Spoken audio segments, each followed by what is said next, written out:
Good morning. आज का class है बीटीसी सेकेंड सेमेस्टर। आज हम आपको बताएंगे वैदिक युग के मुख्य शिक्षा केंद्र। वैदिक युग के मुख्य शिक्षा केंद्र कौन कौन से थे। मेन एजुकेशनल सेंटर इन वैदिक पीरियड।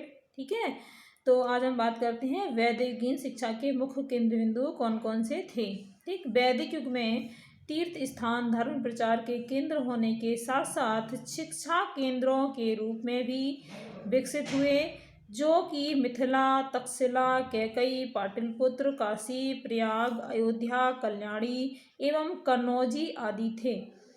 मतलब जो वैदिक युग के जो शिक्षा के प्रमुख केंद्र माने जाते थे वो यही थे। मतलब मिथिला, तक्षशिला, कैकई, पाटलिपुत्र, काशी, प्रयाग, कल्याणी, अयोध्या आदि, कन्नौज आदि माने जाते थे। वैदिक युगीन मुख्य शिक्षा केंद्र निम्नवत हैं। पहला है मिथिला। ठीक है, तो बात करते हैं मिथिला की। मिथिला मध्य भारत के तत्कालीन मिथिला राज्य की राजधानी थी। मिथिला जो थी मध्य भारत के तत्कालीन मिथिला की राजधानी थी।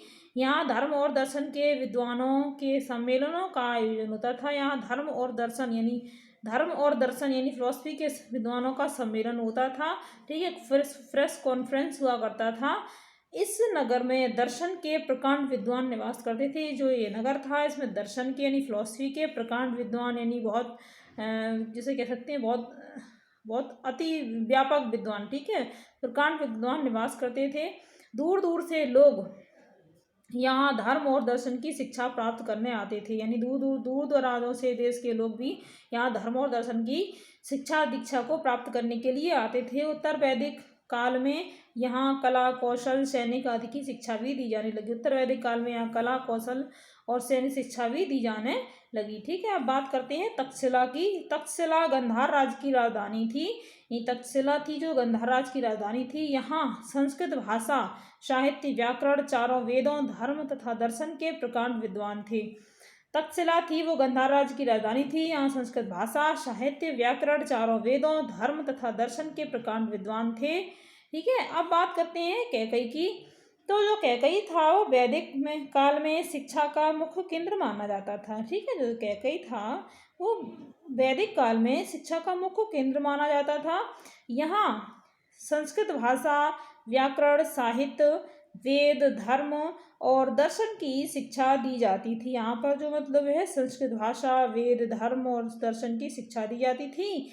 कैकई नरेश बहुत विद्वान थे। मतलब जो कैकई के जो नरेश थे मतलब राजा थे यहाँ के। ठीक है, कैकई नरेश यहाँ के राजा थे, तो वो बहुत विद्वान थे। उनके राज्य में एक भी व्यक्ति अशिक्षित नहीं था। मतलब वहाँ का जो राजा, वहाँ के जो क्षेत्र था, उनका राज्य था, वहाँ पर एक भी व्यक्ति मतलब अशिक्षित नहीं थे। सभी व्यक्ति वहाँ शिक्षित थे। ठीक है, यहाँ बहुत विद्वान लोग रहते थे और यहाँ पर सभी व्यक्ति शिक्षित थे। यहाँ का प्रत्येक नागरिक शिक्षित था। ठीक है, एक भी व्यक्ति अशिक्षित नहीं था। अब बात करते हैं काशी की। भारत के पूर्वी भाग में स्थित काशी भी प्रारंभ से ही विद्वानों तथा ऋषियों के बीच शास्त्रार्थ का मुख्य केंद्र रहा। मतलब जो भारत के पूर्वी भाग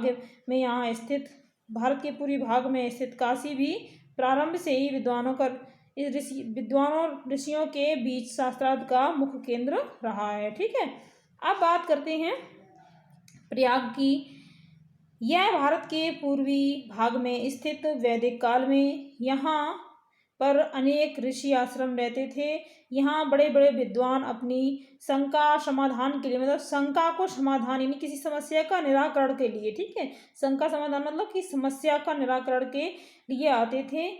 यह एक तीर्थ और धार्मिक स्थान था। मतलब यह एक तीर्थ और धार्मिक स्थान था। ठीक है, अब बात करते हैं कन्नौज की।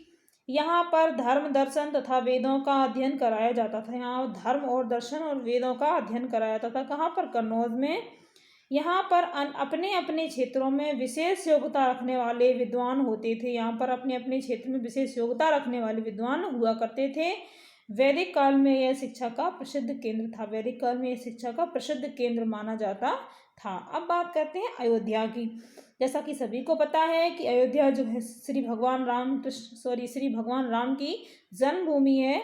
तो यह भगवान राम की जन्मभूमि है। यहाँ पर चारों वेद, साहित्य एवं व्याकरण की शिक्षा की उचित व्यवस्था थी। यहाँ पर जो चारों वेद हैं उनकी और व्याकरण, साहित्य एवं की सभी की शिक्षा की उचित व्यवस्था थी। ठीक है, तो आज का टॉपिक हमारा यहीं समाप्त हुआ। नेक्स्ट टॉपिक को लेते हुए नेक्स्ट डे चर्चा करेंगे।